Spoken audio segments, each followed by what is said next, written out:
అర్థం లేకపోలేదు. కొన్ని రోజుల క్రితం నేను ఇంట్లో ఉన్నప్పుడు వాళ్ళందరిలో ఆదరణ, ఆప్యాయత కనిపించింది. ఇప్పుడు వాళ్ళే నేను ఇక్కడ ఉండడానికి ఆలోచిస్తున్నారంటే వాళ్ళనేదో విషయం ఇబ్బంది పెడుతుందని అర్థం.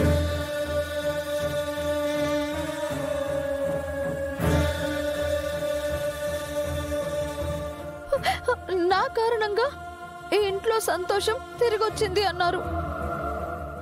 అదే ఇంట్లో నా వల్ల మనస్పర్ధలు రాకూడదు.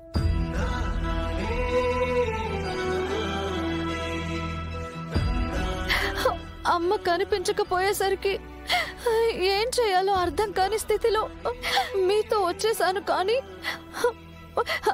నేనిక్కడ ప్రశాంతంగా ఉండలేను.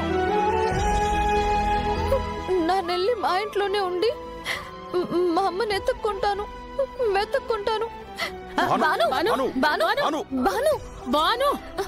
నన్ను వదలండి. చెప్పేది విను. నువ్వెక్కడికి వెళ్లాల్సిన అవసరం లేదు. నిన్ను నేను తీసుకొచ్చాను. ఇది నాకు, నా కుటుంబానికి మధ్య జరుగుతున్న వాదన. మధ్యలో నువ్వేం మాట్లాడుకో.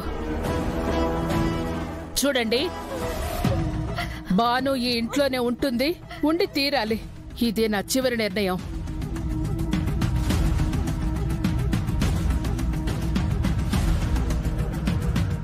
ఇంకా మీకెవరికైనా అభ్యంతరం ఉంటే చెప్పండి. ఎవరికి వారుగా విడిపోదాం.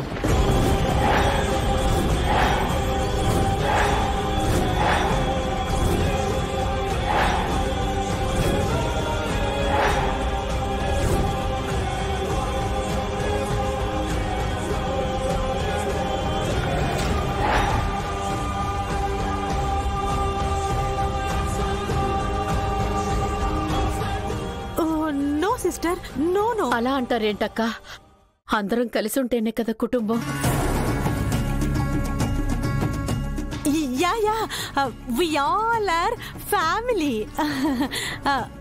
No angry sister, smile. అత్తయ్య గారు, మీరు ఆవేశపడి ఎటువంటి నిర్ణయాలు తీసుకోకండి. ఇంట్లో ఇంతమంది వ్యతిరేకిస్తున్నారు, మీరు కూడా పట్టుదలకి పోకండి. అవును, నిజంగా ఒక్క రోజులో నా జీవితం చాలా మారిపోయింది. కానీ మా అమ్మ గురించి ఆలోచిస్తేనే చాలా బాధగా, భయంగా ఉంది. తనకు అసలే అనారోగ్యం. ఎక్కడుందో, ఏం చేస్తుందో. గంగా, ఏడవకు. నాన్నగారు మీ అమ్మ గురించి వెతికిస్తానన్నారు కదా. ఆవిడెక్కడున్నా తప్పకుండా దొరుకుతుంది. బాధపడకు, ఏడవకు గంగా. చూడు నీ మొహం ఎలా అయిపోయిందో. మామయ్య గారు అన్నీ చక్కబెడతారు. ప్రశాంతంగా నిద్రపో, సరేనా?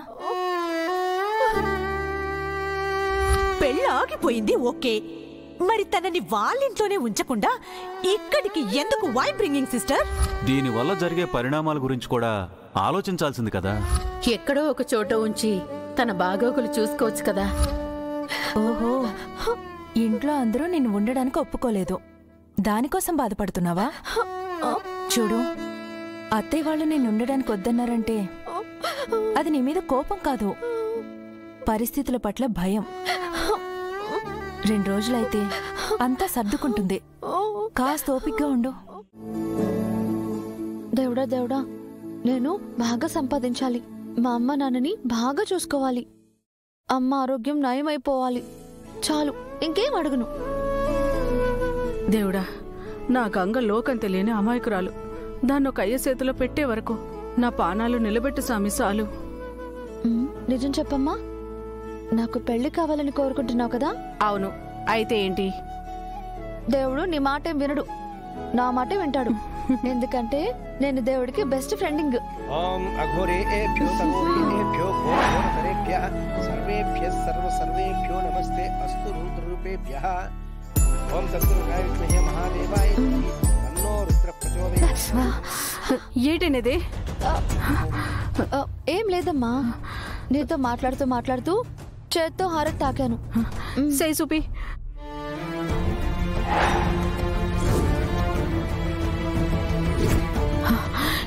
ఏటే ఇది? ఆ సిలిండర్లు మోసి చేతులు చూడు ఎట్ట కమిలిపోయాయో. నాకేం నొప్పి లేదమ్మా, అదే తగ్గిపోతుంది. సరే, నూనె తీసుకొస్తాను. శతమానం భవతి సదాయు పురుషేంద్రియ ఆయుష్యేవేంద్రియే ప్రతిష్టతి. దీర్ఘాయుష్ వెళ్దాం పద. మనోవాంఛా ఫలసిద్ధిరస్తు.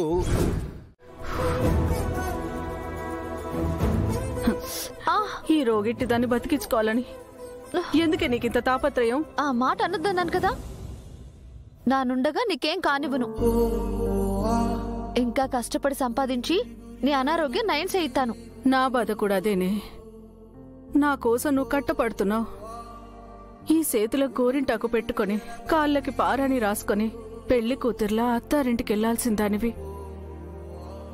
ఇలా చేతులు కందిపోయేలా నా కోసం గుడ్డు కట్టం చేస్తున్నావు. నీ కట్టం కల్లారా సూర్లేకున్నాను. ఆ దేవుడు నన్ను త్వరగా... అదిగో మళ్ళీ అదే మాట. నీకోసం నాన్న కోసం కాక నానింకెవరి కోసం కష్టపడాలి? మరి నా చిన్నప్పుడు నువ్వు 4 ఇళ్లలో పనిచేసి నన్ను పెంచి పెద్దెందుకు చేశావు?